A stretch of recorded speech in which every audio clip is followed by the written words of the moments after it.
What I was raised to believe is that if you work hard enough and you keep working hard enough, things will turn out okay.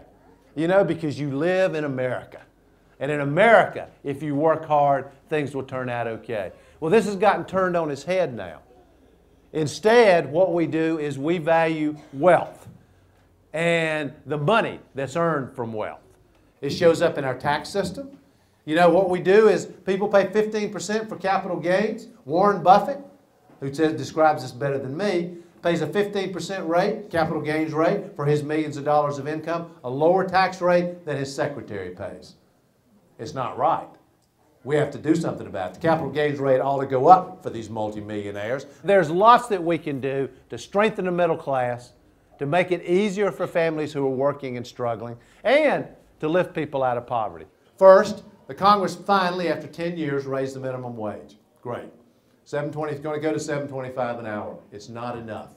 The minimum wage ought to be at least $9.50 an hour. It ought to be indexed so that it goes up on its own, so you don't have to keep going back to the Congress to get the minimum wage raised. I think we ought to help people save.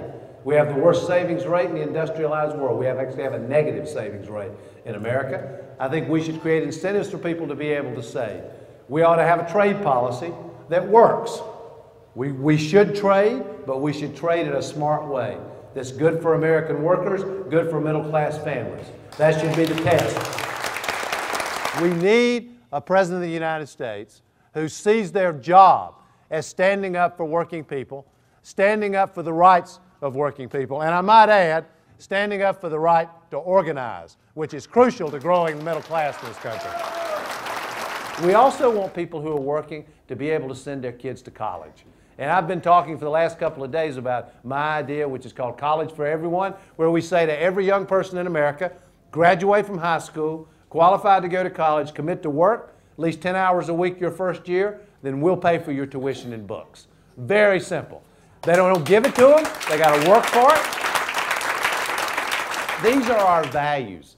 This is who we are as a nation. We believe that what made America great was people who worked hard for a living. I grew up with it. I bet every single one of you grew up with it. I bet you were raised to believe, just like I was, you work hard enough and everything's going to be okay, right?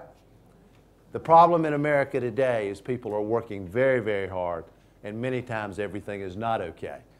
But it can be. It can be. This is the good news about this.